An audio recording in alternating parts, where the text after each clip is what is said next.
पुराणों की संख्या कितनी है तथा सबसे प्राचीन पुराण कौन सा है? What is the number of Puranas and which is the oldest Purana? पुराण। पुराण शब्द का अर्थ है प्राचीन कथा। पुराण विश्व साहित्य के प्राचीनतम ग्रंथ हैं। उनमें लिखित ज्ञान और नैतिकता की बातें आज भी प्रासंगिक, अमूल्य तथा मानव सभ्यता की आधारशिला हैं। वेदों की भाषा तथा शैली कठिन है। पुराण उसी ज्ञान के सहज तथा रोचक संस्करण हैं। उनमें जटिल तथ्यों को कथाओं के माध्यम से समझाया गया है। पुराणों का विषय नैतिकता, विचार, भूगोल, खगोल, राजनीति, संस्कृति, सामाजिक परंपराएं, विज्ञान तथा अन्य विषय हैं। विशेष तथ्य यह है कि पुराणों में देवा देवताओं, राजाओं और ऋषि मुनियों के साथ साथ जन साधारण की कथाएं भी उल्लेख करी गई हैं, जिससे पौराणिक काल के सभी पहलुओं का चित्रण मिलता है। महर्षि वेदव्यास ने 18 पुराणों का संस्कृत भाषा में संकलन किया है। ब्रह्मा, विष्णु तथा महेश्वर उन पुराणों के मुख्य देव हैं। त्रिमूर्ति के प्रत्येक भगवान स्वरूप को 6 पुराण समर्पित किए गए हैं। इन 18 पुराणों के अतिरिक्त 16 उप पुराण भी हैं, किंतु विषय को सीमित रखने के लिए केवल मुख्य पुराणों का संक्षिप्त परिचय ही दिया गया है। मुख्य पुराणों का वर्णन इस प्रकार है। ब्रह्म पुराण। ब्रह्म पुराण सबसे प्राचीन है। इस पुराण में 246 अध्याय तथा 14,000 श्लोक हैं। इस ग्रंथ में ब्रह्मा की महानता के अतिरिक्त सृष्टि की उत्पत्ति, गंगा अवतरण तथा रामायण और कृष्णावतार की कथाएं भी संकलित हैं। इस ग्रंथ से सृष्टि की उत्पत्ति से लेकर सिंधु घाटी सभ्यता तक की कुछ न कुछ जानकारी प्राप्त की जा सकती है। पद्म पुराण। पद्म पुराण में 55,000 श्लोक हैं और यह ग्रंथ 5 खंडों में विभाजित है, जिनके नाम सृष्टिखंड, स्वर्गखंड, उत्तरखंड, भूमिखंड तथा पातालखंड हैं। इस ग्रंथ में पृथ्वी, आकाश तथा नक्षत्रों की उत्पत्ति के बारे में उल्लेख किया गया है।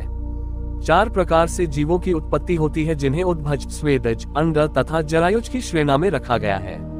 ये वर्गीकरण पूर्णतया वैज्ञानिक है। भारत के सभी पर्वतों तथा नदियों के बारे में भी विस्तृत वर्णन है। इस पुराण में शकुंतला, दुष्यंत से लेकर भगवान राम तक के कई पूर्वजों का इतिहास है। शकुंतला दुष्यंत के पुत्र भरत के नाम से हमारे देश का नाम जम्बूद्वीप से भरतखंड और पश्चात भारत पड़ा था।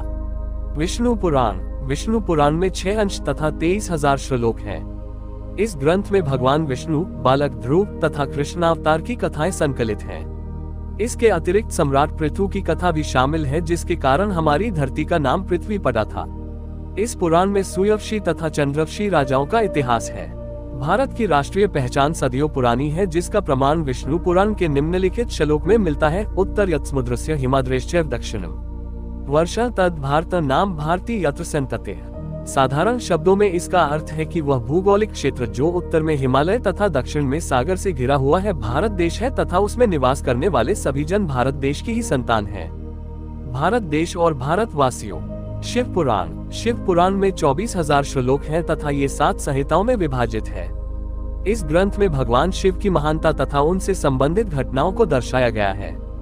इस ग्रंथ को वायु पुराण भी कहते हैं। इसमें कैलाश पर्वत, शिवलिंग तथा रुद्राक्ष का वर्णन और महत्व, सप्ताह के दिनों के नामों की रचना, प्रजापतियों तथा काम पर विजय पाने के संबंध में वर्णन किया गया है।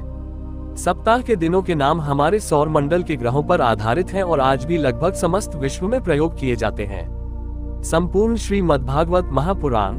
भागवत पुराण में 18,000 श्लोक हैं तथा 12 स्कंद हैं। इस ग्रंथ में आध्यात्मिक विषयों पर वार्तालाप है। भक्ति, ज्ञान तथा वैराग्य की महानता को दर्शाया गया है। विष्णु और कृष्णावतार की कथाओं के अतिरिक्त महाभारत काल से पूर्व के कई राजाओं, ऋषि मुनियों तथा असुरों की कथाएं भी संकलित हैं। इस ग्रंथ में महाभारत युद्ध के पश्चात श्री कृष्ण का देहत्याग, द्वारिका नगरी के जलमग्न होने और यादव वंशियों के नाश तक का विवरण भी दिया गया है। नारद पुराण। नारद पुराण में 25,000 श्लोक हैं तथा इसके 2 भाग हैं। इस ग्रंथ में सभी 18 पुराणों का सार दिया गया है। प्रथम भाग में मंत्र तथा मृत्यु पश्चात के क्रम आदि के विधान हैं। गंगा अवतरण की कथा भी विस्तार पूर्वक दी गई है। दूसरे भाग में संगीत के 7 स्वरों, सप्तक के मंत्र, मध्य तथा तार स्थानों, मूर्छनाओं, शुद्ध एवं कूट तानों और स्वरमंडल का ज्ञान लिखित है। संगीत पद्धति का ये ज्ञान आज भी भारतीय संगीत का आधार है। जो पाश्चात्य संगीत की चकाचौंध से चकित हो जाते हैं, उनके लिए उल्लेखनीय तथ्य यह है कि नारद पुराण के कई शताब्दी पश्चात तक भी पाश्चात्य संगीत में केवल 5 स्वर होते थे तथा संगीत की थिनस्ट्री का विकास 0 के बराबर था। मूर्छनाओं के आधार पर ही पाश्चात्य संगीत के स्केल बने हैं। मार्कंडेय पुराण। अन्य पुराणों की अपेक्षा ये छोटा पुराण है। मार्कंडेय पुराण में 9,000 श्लोक तथा 137 अध्याय हैं। इस ग्रंथ में सामाजिक न्याय और योग के विषय में ऋषि मार्कंडेय तथा ऋषि जैमिनी के मध्य वार्तालाप है। इसके अतिरिक्त भगवती दुर्गा तथा श्री कृष्ण से जुड़ी हुई कथाएं भी संकलित हैं। अग्नि पुराण में 383 अध्याय तथा 15,000 श्लोक हैं। इस पुराण को भारतीय संस्कृति का ज्ञानकोश इंसाइक्लोपीडिया कह सकते हैं। इस ग्रंथ में मत्स्यावतार, रामायण तथा महाभारत की संक्षिप्त कथाएं भी संकलित हैं। इसके अतिरिक्त कई विषयों पर वार्तालाप है, जिनमें धनुर्वेद, गांधर्व वेद तथा आयुर्वेद मुख्य है। धनुर्वेद, गांधर्व वेद तथा आयुर्वेद को उपवेद भी कहा जाता है। भविष्य पुराण में 129 अध्याय तथा 28,000 श्लोक हैं। इस ग्रंथ में सूर्य का महत्व, वर्ष के 12 महीनों का निर्माण, भारत के सामाजिक, धार्मिक तथा शैक्षिक विधानों आदि कई विषयों पर वार्तालाप है। इस पुराण में सांपों की पहचान, विष तथा विषदंश संबंधी महत्वपूर्ण जानकारी भी दी गई है। इस पुराण की कई कथाएं बाइबल की कथाओं से भी मेल खाती हैं। इस पुराण में पुराने राजवंशों के अतिरिक्त भविष्य में आने वाले नंद वंश, मौर्य वंशों, मुगल वंश, छत्रपति शिवाजी और महारानी विक्टोरिया तक का वृतांत भी दिया गया है। ईसा के भारत आगमन तथा मुहम्मद और कुतुबुद्दीन ऐबक का जिक्र भी इस पुराण में दिया गया है। इसके अतिरिक्त विक्रम बेताल तथा बेताल 25 की कथाओं का विवरण भी है। सत्यनारायण की कथा भी इसी पुराण से ली गई है।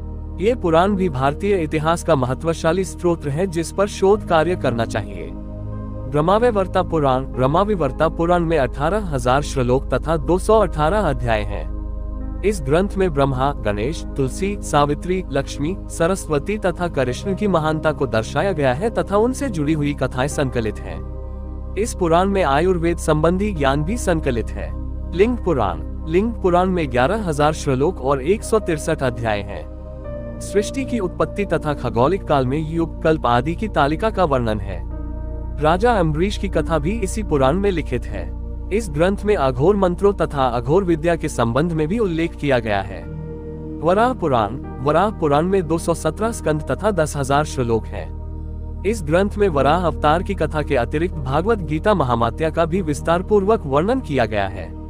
इस पुराण में सृष्टि के विकास, स्वर्ग, पाताल तथा अन्य लोकों का वर्णन भी दिया गया है।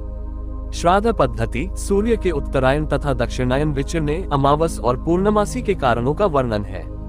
महत्व की बात यह है कि जो भूगोलिक और खगोलिक तथ्य इस पुराण में संकलित हैं, वही तथ्य पाश्चात्य जगत के वैज्ञानिकों को 15वीं शताब्दी के बाद ही पता चले थे। सकंद पुराण सबसे विशाल पुराण है तथा इस पुराण में 81,000 श्लोक और 6 खंड हैं। सकंद पुराण में प्राचीन भारत का भूगोलिक वर्णन है, जिसमें 27 नक्षत्रों, 18 नदियों, अरुणाचल प्रदेश का सौंदर्य, भारत में स्थित 12 ज्योतिर्लिंगों तथा गंगा अवतरण के आख्यान शामिल हैं। इसी पुराण में सह्याद्री पर्वत श्रृंखला तथा कन्याकुमारी मंदिर का उल्लेख भी किया गया है। इसी पुराण में सोमदेव, तारा तथा उनके पुत्र बुध ग्रह की उत्पत्ति की अलंकारमय कथा भी है। वामन पुराण में 95 अध्याय तथा 10,000 श्लोक तथा 2 खंड हैं। इस पुराण का केवल प्रथम खंड ही उपलब्ध है। इस पुराण में वामन अवतार की कथा विस्तार से कही गई है, जो भरूचकच्छ, गुजरात में हुआ था। इसके अतिरिक्त इस ग्रंथ में भी सृष्टि, जम्बूद्वीप तथा अन्य 7 द्वीपों की उत्पत्ति, पृथ्वी की भौगोलिक स्थिति, महत्वशाली पर्वतों, नदियों तथा भारत के खंडों का जिक्र है। कुरमा पुराण में 18,000 श्लोक तथा 4 खंड हैं। इस पुराण में चारों वेदों का सार संक्षिप्त रूप में दिया गया है। कुरमा पुराण में कुरमा अवतार से संबंधित सागर मंथन की कथा विस्तार पूर्वक लिखी गई है। इसमें ब्रह्मा, शिव, विष्णु, पृथ्वी, गंगा की उत्पत्ति, चारों युगों, मानव जीवन के 4 आश्रम धर्मों तथा चंद्रवंशी राजाओं के बारे में भी वर्णन है। मत्स्य पुराण में 290 अध्याय तथा 14,000 श्लोक हैं। इस ग्रंथ में मत्स्य अवतार की कथा का विस्तृत उल्लेख किया गया है। सृष्टि की उत्पत्ति, हमारे सौर मंडल के सभी ग्रहों, चारों युगों तथा चंद्रवंशी राजाओं का इतिहास वर्णित है। कच्छ, देवयानी, शर्मिष्ठा तथा राजा ययाति की रोचक कथा भी इसी पुराण में है। संक्षिप्त गरुड़ पुराण में 279 अध्याय तथा 18,000 श्लोक हैं। इस ग्रंथ में मृत्यु पश्चात की घटनाओं, प्रेतलोक, यमलोक, नरक तथा 84 लाख योनियों के नरक स्वरूपी जीवन आदि के बारे में विस्तार से बताया गया है। इस पुराण में कई सूर्यवंशी तथा चंद्रवंशी राजाओं का वर्णन भी है। साधारण लोग इस ग्रंथ को पढ़ने से हिचकिचाते हैं, क्योंकि इस ग्रंथ को किसी संबंधी या परिचित की मृत्यु होने के पश्चात ही पढ़वाया जाता है। वास्तव में इस पुराण में मृत्यु पश्चात पुनर्जन्म होने पर गर्भ में स्थित भ्रूण की वैज्ञानिक अवस्था सांकेतिक रूप से बखान की गई है, जिसे वैतरणी नदी आदि की संज्ञा दी गई है। समस्त यूरोप में उस समय तक भ्रूण के विकास के बारे में कोई भी वैज्ञानिक जानकारी नहीं थी। अंग्रेजी साहित्य में जॉन बनियन की कृति दी पिलग्रिम्स प्रोग्रेस कदाचित इस ग्रंथ से प्रेरित लगती है, जिसमें एक एवेंजलिस्ट मानव को क्रिश्चियन बनने के लिए प्रोत्साहित करते दिखाया है ताकि वह नरक से बच सके। ब्रह्मांड पुराण में 12,000 श्लोक तथा पूर्व, मध्य और उत्तर 3 भाग हैं। मान्यता है कि अध्यात्म रामायण पहले ब्रह्मांड पुराण का ही एक अंश थी, जो अभी एक पृथक ग्रंथ है। इस पुराण में ब्रह्मांड में स्थित ग्रहों के बारे में वर्णन किया गया है। कई सूर्यवंशी तथा चंद्रवंशी राजाओं का इतिहास भी संकलित है। सृष्टि की उत्पत्ति के समय से लेकर अभी तक 7 मनोवंतर काल बीत चुके हैं, जिनका विस्तृत वर्णन इस ग्रंथ में किया गया है। परशुराम की कथा भी इस पुराण में दी गई है। इस ग्रंथ को विश्व का प्रथम खगोल शास्त्र कह सकते हैं। भारत के ऋषि इस पुराण के ज्ञान को इंडोनेशिया भी लेकर गए थे, जिसके प्रमाण इंडोनेशिया की भाषा में मिलते हैं।